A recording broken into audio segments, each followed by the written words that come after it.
Tofa a yanzu haka wato ƙasar jamhuriyar Nijar ta sake siyan wato sababbin makamai don ganin wato ta samar da kyakkyawan tsaro a kafatanin ƙasar ta Nijar.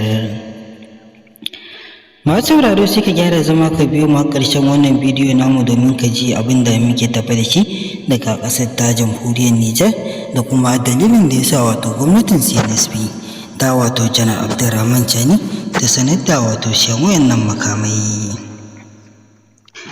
Wanda babu shakka kasancewa a wannan lokaci wato ƙasar ta jamhuriyar Nijar tana fama da wato batun harare na wato yan bindiga masu ikirarin jihadi, musamman a wato makwabciyar ƙasar ta wato jamhuriyar ƙasar Mali, wadda yanzu haka ita ta fama da wato wannan harare.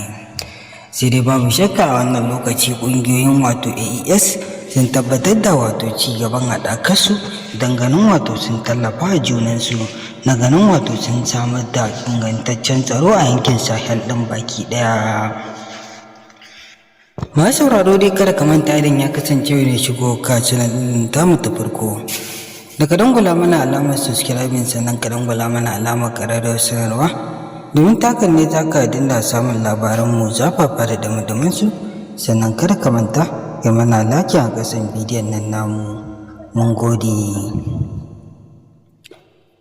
Wani babu shakka yanzu haka masu sauraro wannan mataki kake ganin wato gwamnatin Nijar za ta ɗauka bayan sayan waɗannan makamai da ta yi, wanda babu shakka yanzu haka kowa na bayyana ra'ayoyinsa game da wato wannan lamari kuma game da yadda yake kallon wato ƙasar ta Nijar yanzu haka da ta fuskanci wato 'yan ta'adda. Ƙarshen labaran da muke tafa da shi kenan a cikin labaran namu na wannan lokaci daga ƙasar ta jamhuriyar ta Nijar.